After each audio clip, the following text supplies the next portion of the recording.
절씩 나눠서 보십니다. 36절 말씀 먼저 봉독합니다. 이에 예수께서 제자들과 함께 겟세마네라 하는 곳에 이르러 제자들에게 이르시되 내가 저기 가서 기도할 동안에 너희는 여기 앉아 있으라 하시고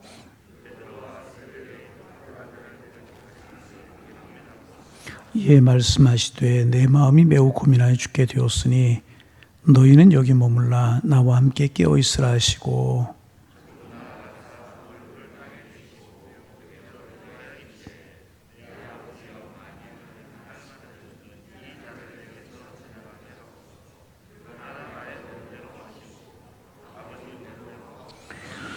제자들에게 오사 그 자는 것을 보시고 베드로에게 말씀하시되 너희가 나와 함께 한 시간도 이렇게 깨어 있을 수 없더냐.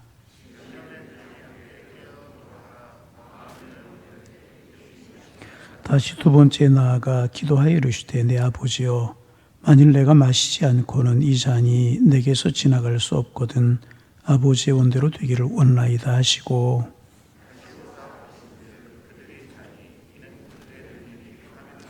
또 그들을 두시고 나아가 세 번째 같은 말씀으로 기도하신 후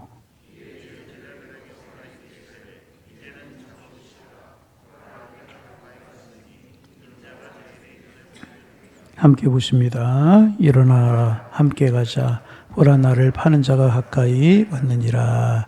아멘. 예수님의 생애에는 아직 두 가지 아주 큰 시험이 이제 있었습니다. 첫 번째 시험은 우리가 잘 아는 것처럼 예수님께서 공생애를 시작하실 무렵에 사탄에게 당하셨던 시험입니다. 십자가를 지시는 예수님의 사역을 방해하고 이제 좌절시키기 위해 사탄이 직접 예수님을 찾아와서 시험을 이제 합니다. 예수님께서 이제 40일 동안 광야에서 금식하시고 나시자 사탄이 찾아와서 이제 줄이신 예수님께 돌이 떡이 되게 하라고 그렇게 이제 예수님의 능력을 돌이 떡이 되게 만드는 일에 사용하라 이제 그렇게 시험을 이제 하십니다. 사람이 떡으로만 살 것이 아니요 하나님의 으로 나오는 모든 말씀으로 살 것이니라. 예수님께 사탄의 시험을 이제 물리치십니다. 그러자 이번에 사탄은 예수님을 높은 산꼭대기로 데리고 올라가서 뛰어내려라. 내가 정말 하나님의 아들이라면 천사가 다리 하나 상하지 않도록 너를 보호할 것이고 그렇게 함으로 말미암아 내가 십자가를 지지 않아도 하나님의 아들이라고 하는 것을 주변 사람들이 다 믿지 않겠느냐. 그러니 뭘 십자가를 지려고 하느냐. 두 번째 사탄의 유혹이었습니다. 두 번째 유혹에도 실패한 사탄은 세 번째로 이제 예수님을 성전 높은 꼭대기로 이제 데리고 올라가서 천하만국의 영광을 보여주면서 자신에게 한 번만, 두 번, 세 번이 아니라 한 번만 엎드려 경배하면 이 천하만국의 영광을 다 주겠다고 그렇게 유혹을 이제 합니다. 그러나 예수님은 이 마지막 시험도 이제 물리치셨습니다. 아주 단호하고 아주 강하게 완강하게 사탄의 세력을 물리치시고 승리 이제 하셨습니다. 그런데 이 첫 번째 시험보다 더 무서운 시험이 예수님을 기다리고 이제 있었습니다. 그것은 십자가를 지시기 바로 직전에 있었던 이제 시험입니다. 그 시험의 대상은 여러분 사탄이 이제 아니었습니다. 사탄이 예수님을 시험한 것이 아니라는 것입니다. 여러분 사탄이 우리를 이제 유혹합니다. 늘 우리 기억해야 됩니다. 사탄이 우리를 유혹하고 우리를 괴롭게 하는 것이 사실입니다. 그런데 우리가 또 하나 믿고 또 하나 꼭 기억해야 될 사실이 뭐냐 하면 사실 사탄은요 그렇게 무서운 대상이 아니라는 거예요. 사탄은 우리 주님이 이미 십자가에서 완전히 멸하셨어요. 그렇게 무서운 대상이 아니라는 것입니다. 그러게 우리는 예수 그리스도의 이름으로 보혈의 능력으로 기도와 말씀으로 모든 사탄의 세력을 물리칠 수 있는 것이라. 늘 이렇게 이기며 살아가신 여러분 되시기를 소망합니다. 그런데 사탄의 세력보다 더 우리를 괴롭게 하고 우리를 더 당황하게 만들고 더 어렵게 만드는 대상이 있습니다. 그것이 무엇인가? 우리 자신이라는 것입니다. 사탄의 시험보다 더 어려운 것이 우리 자신일 때가 여러분 많이 있어요. 여러분 그렇잖아요. 내 자신보다 더 어렵고 힘든 대상이 어디 있습니까? 그래서 물을 지키만 하는 것보다 너희의 마음을 지켜라. 그렇게 말씀하고 계시지 않습니까? 다른 이제 사람들과의 싸움에서는 언제나, 외부의 적과의 싸움에서는 언제나 승리합니다. 그러나 내부에 있는 자기 자신은 참으로 싸우기 어려운 대상일 때가 많은 것이 얼마나 많습니까? 우리가 늘 인생을 경험하며 신앙생활을 하다가 경험하는 것이 그거잖아요. 내 속에 있는 나와 싸우기가 참 힘들 때가 얼마나 이제 많아요. 그래서 자신 앞에서 좌절하고, 자신 앞에 절망하고, 자신 앞에서 낙심하고 이럴 때가 이제 얼마나 많이 우리에게 이제 있습니까? 다른 사람 앞에서는 강하고 다른 사람 앞에서는 능력 있는 것 같지만은 자기 자신 앞에서는 무력하고 연약한 우리의 모습을 볼 때가 얼마나 많은지 이제 모릅니다. 여러분, 예수님도 그러셨다는 거예요. 예수님도 십자가를 져야만 하는 엄청난 현실 앞에서 자기 자신과 싸워야만 하셨다는 거예요. 그래서 아버지여, 이 십자가를 내가 꼭 져야만 하는 것입니까? 예수님의 기도를 정리하면 그런 내용입니다. 십자가를 지지 않고는 길이 없는 것입니까? 이런 질문을 하나님께 하셨잖아요. 할 수만 있으면 이 잔을 내게서 피하게 하여 주옵소서. 예수님 십자가를 앞에 놓고 겟세마네 동산에서 이렇게 기도하시잖아요. 여러분, 그래서 우리는 오늘 말씀 속에 십자가를 지기 전에 겟세마네 동산으로 향하시는 예수님을 우리가 보게 이제 된다는 것입니다. 여러분, 우리가 늘 아는 것처럼 예수님이 누구세요? 예수님은 하나님 자신입니다. 아멘. 예수님 누구시라고요? 하나님 자신이잖아요. 그렇잖아요? 안진뱅이를 일으키시고 귀신을 쫓아내시고 죽은 자도 살리시는 분이세요. 생명의 주인 되셔요. 노도강풍을 말씀 한마디로 잔잔케 하시는 능력의 하나님이십니다. 그런데 여러분, 그런 분이, 그런 예수님께서 왜 기도하셨느냐? 왜 겟세마네 동산으로 기도하러 가셨느냐? 왜 밤이 새도록 기도하셔야만 하셨고, 왜 땀방울이 피방울이 되기까지 예수님 기도하셔야만 하셨는가? 예수님은 누구든지 나를 따라오려거든 자기를 부인하고 자기 십자가를 지고 나를 따르라.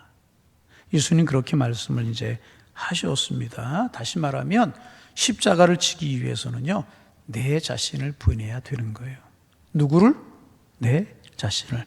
자기와 싸움에서 이겨야 되는 것입니다. 자기를 꺾어야만 된다는 것입니다. 예수님께서도요, 이 과정 없이는 십자가를 지실 수가 없었다는 거예요. 여러분, 이 사실 우리가 기억해야 될 것이라는 것입니다. 그래서 예수님께서는 그 무서운 고통과 무거운 짐인 십자가를, 인류의 모든 죄의 무게와도 같은 십자가를 지시기 위해서 제자들과 함께 겟세마네 동산에서 기도하신 것이라는 36절 말씀 우리 같이 한번 읽어보면, 36절 소리내어 읽어봅니다. 이에 예수께서 제자들과 함께 겟세마네라는 곳에 이르러 제자들에게 이르시되 내가 저기 가서 기도할 동안에 너희는 여기 앉아있으라 하시고, 앉아있어라, 내가 기도할 동안에 앉아있어라 그렇게 말씀하셨는데, 사실은 앉아있어라 이 말씀이 복음서를 마가복음, 누가복음, 요한복음을 종합해 보면 여기서 기도하라, 여기서 기도하라 그 정도가 아니고 여기서 깨어 기도하라, 그렇게 예수님께 제자들에게 말씀을 하고 계신 겁니다. 그리고 이제 예수님께서는요, 겟세마네 동산에 나아가서 예수님께서 기도 이제 하셨습니다. 예루살렘 이제 성지순례를 하다 보면 가는 것 중에 하나가 이제 겟세마네 동산에 예수님께서 이제 기도하셨던 겟세마네 동산에 가게 이제 됩니다. 기념교회를 이렇게 져놓고 그 교회 안에 앞에 큰 이제 바위가 있어요. 거기에 우리 교인들하고 갔을 때 제가 기억나는 게 있어요. 거기 가서 이제 기도하라고 이야기하지도 않았는데 교인들이 다 없어졌어요. 그래서 어디 갔나 봤더니 다들 엎드려서 기도하고 계시더라고요. 예수님께서 겟세마네 동산에 기도하시던 그 모습. 그런데 그 예배당 밖에 나가면 감람나무 한 그루가 있는데, 감람나무 그것이 2000년 넘은 감람나무일 거라고 그래요. 그 감람나무는 우리 예수님께서 겟세마네 동산에서 기도하셨던 모습을 보았던 감람나무가 아니겠는가. 그렇게 같은 이제 추정을 이제 합니다. 겟세마네 동산에서 예수님께서 그렇게 이제 기도하십니다. 여러분, 예수님께서요, 말씀을 전하시고 병자를 고쳐주시고 귀신을 쫓아내시고 여러 가지 사역을 하셨잖아요. 예수님께 3년 동안 공생애를 사시면서 참 많은 사역을 예수님께서 하셨잖아요. 영혼을 치료하시고 영혼을 살리시고. 예수님의 사역의 목적은 한 가지잖아요. 하나님의 영광 드러내시고 영혼을 살리시는 거잖아요. 많은 사역을 이제 하셨습니다. 그런데 여러분, 그 여러 가지 사역들 중에서 눈에 보이지 않는 결정적으로 중요한 사역이 한 가지가 또 있었다는 거예요. 그것이 뭐냐? 기도하시는 사역이었다는 거예요. 죽은 사람도 일으키시고 병자도 고치시고 귀신도 쫓아내시고 말씀도 전하시고 그러시면서요, 예수님께서 기적을 베푸시고 말씀을 선포하시다가도 조용히 홀로 산으로 올라가셔요. 그리고 밤이 늦도록 우리 예수님 기도하셨다는 거예요. 밤에만 기도하셨습니까? 새벽녘에 홀로 나가셔서 기도하셨습니다. 여러분, 이것이 예수님의 비밀이라는 거예요. 얼마나 바쁘고 얼마나 분주하셨겠어요. 베세다 들녘으로 쉬러 나가셨는데 사람들이 입을 쫓아와서 쉬지도 못하셨어요. 그렇게 많은 사역을 하시면서도 밤이 맞도록 기도하시고 새벽녘에 홀로 기도하시고 순간순간 늘 기도하는 삶을 사셨다는 것입니다.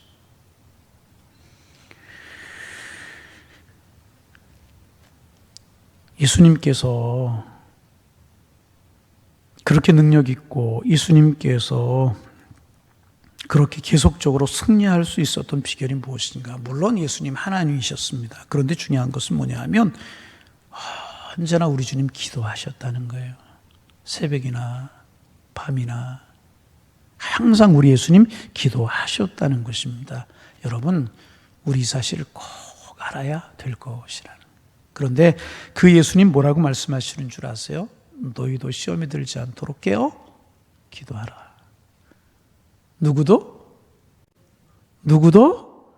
여러분, 우리 늘 깨어 기도할 수 있는 우리가 되기를 소망합니다. 그러니까 우리가 늘 깨어 기도하면 예수님의 사역에 동참하는 것이 되는 거예요. 늘 깨어 기도하면 깨어 기도라고 하신 주님의 말씀을 이루는 것이에요. 늘 깨어 기도하는 예수님에게 능력이 있으셨다면 우리도 깨어 기도하면 시험과 고난을 이길 수 있는 능력이 우리에게 주어지는 것이라는 거예요. 첫 번째 기도 제목, 주님, 우리 늘 깨어 기도하게 하여 주옵소서. 우리의 기도 제목이 되기를 소망합니다. 기도의 문을 열어주시고 늘 깨어 기도할 수 있게 하여 주옵소서. 우리 예수님, 하나님의 아들이시고 죽은 사람 살리시고 귀신을 쫓아내시고 말씀을 전하시고 그 기적과 능력을 행하시는 중간중간에 시간이 있으시면 틈이 나시면 기도했던 것처럼 우리 깨어 기도하는 우리가 되어지기를 소망합니다. 기도가 능력이고요. 기도가 나를 죽이는 방법이고요. 기도가 힘이고요. 기도가 소망이 되는 줄로 믿습니다. 그런데 오늘 본문에 보면 그 예수님께서 반복하지만 홀로 기도하던 것이 아니라요, 제자들과 함께 기도하고 계시잖아요. 오늘 본문 쭉 보면 우리가 시간이 지나가니까 읽지 않겠지만은 함께 기도하기를 우리 주님 원하시잖아요. 여러분, 우리가 홀로 기도할 때가 이제 있습니다. 그런가 하면 함께 기도해야 될 때가 있다는 거예요. 여러분, 아무도 모르게 우리가 이제 남모르게 기도해야 될 때가 있어요. 밤에 기도해야 될 때가 있고, 우리 교회도 이제 요즘 9시까지 기도하잖아요. 끝나고 나면 남아서 기도하는 분들이 계셔요. 홀로 남모르게 우리가 기도해야 될 때가 있고, 새벽에 기도해야 될 때가 있고, 또 금식하면서 우리가 기도해야 될 때가 이제 있어요. 홀로 기도해야 될 때가 있습니다. 그런데 중요한 어떤 사역, 어떤 중요한 일 앞에서는요, 합심해서 기도하는 거 참 중요합니다. 예수님께서 이런 말씀하셨잖아요. 두세 사람이 내 이름 모인 곳에 내가 너희와 함께 할 것이다. 우리 주님 그렇게 말씀하셨잖아요. 개인 기도 참 중요합니다. 여러분의 삶에서 늘 기도하는 시간 지켜나가실 수 있기를 소망합니다.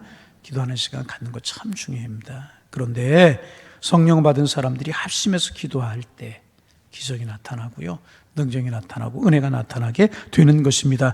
연약한 성도들이 힘을 합하여 기도할 때 사탄은 떠날 것이고 악한 세력들은 떠날 것이고요, 우리가 감당하기 어려운 십자가라고 할지라도요, 능히 이길 수 있는 능력이 우리에게 생겨나게 될 줄로 믿습니다.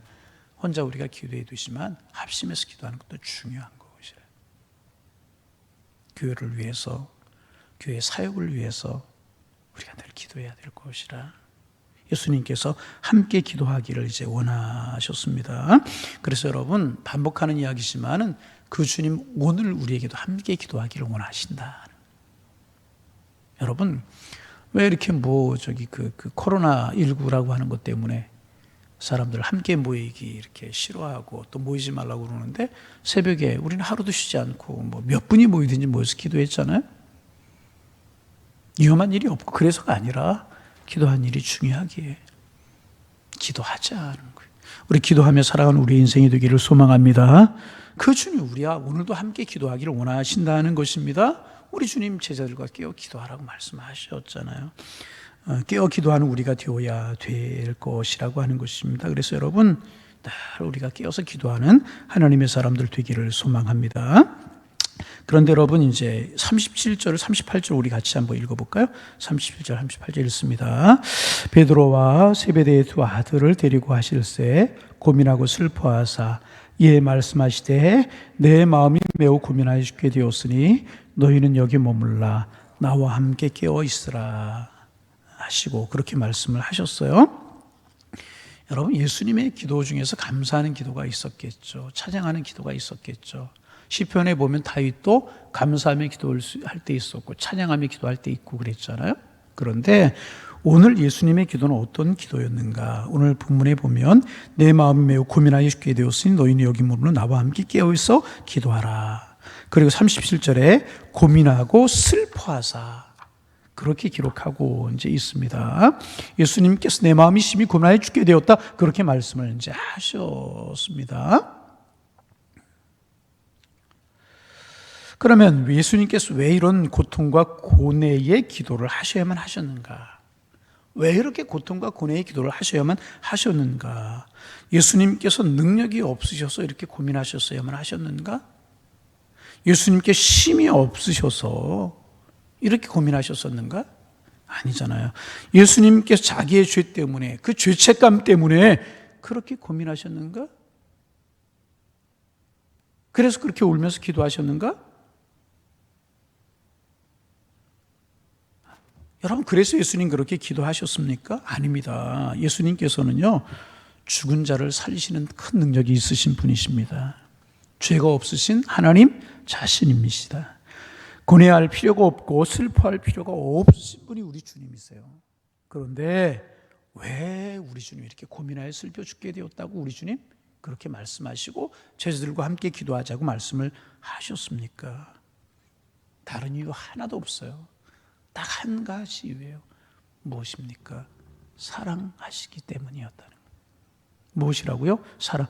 누구를 사랑하시기 때문에, 우리를 사랑하시기 때문에, 누구를 사랑하시기 때문에, 저와 여러분을 사랑하시기 때문에 이렇게 하셨다는 것입니다. 우리를 사랑하셨기 때문에 예수님은 그렇게 슬퍼하셨고요, 우리를 사랑하시기 때문에 죽게 되어 고민하셨다는 거예요. 우리를 사랑하시기 때문에. 우리를 사랑하시고 우리를 살리시기 위해서는 대가를 반드시 치르셔야 됐기 때문에 우리 주님 슬퍼하시고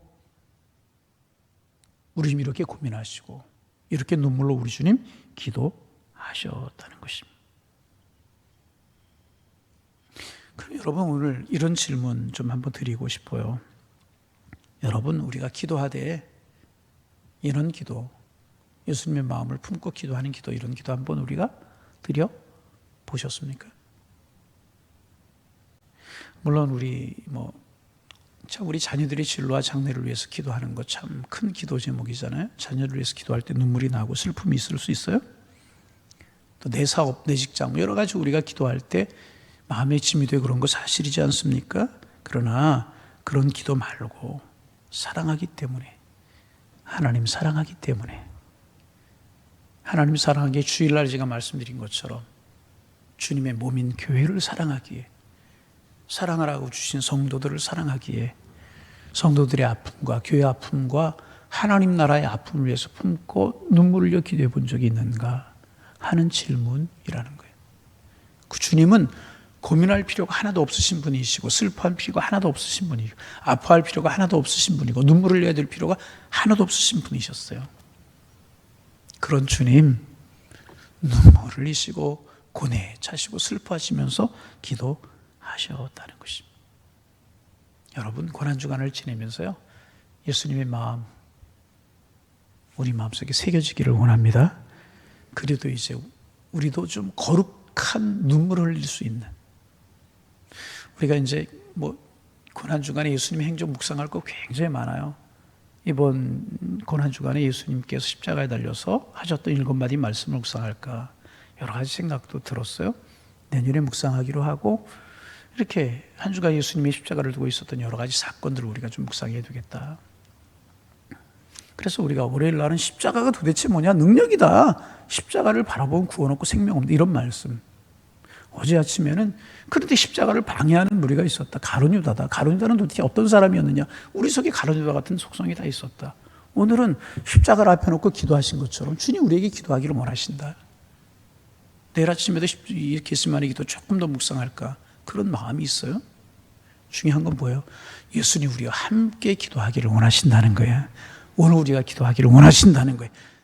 여러분 우리 기도하는 우리가 되기를 소망합니다. 교회가 뭐예요? 주님의 몸이에요. 왜 이 땅에 교회를 세우셨어요? 주님이 이 세상에서 하셨던 그 일을 계속 해나가게 하기 위해서 이 땅에 교회를 세우시고 교회 일원으로 우리를 부르셨다는 거죠. 이제는 주님이 하셨던 일을 누가 하겠어요? 우리가 하는 것이라는. 주님이 우셨던 거 우리도 품고 울고 주님 행하셨던 능력 우리도 행하고 이래야 된다는. 여러분 주님과 함께 기도하는 우리가 되기를 소망합니다. 우리가 되기를 소망. 그런데 어떻게 기도하셨는가? 마지막으로 우리 시간 지나 하나만 묵상. 어떻게 기도하셨는가? 오늘 이제 본문에 보면 땅에 엎드려 기도하셨다. 여러분 저를 좀 보세요.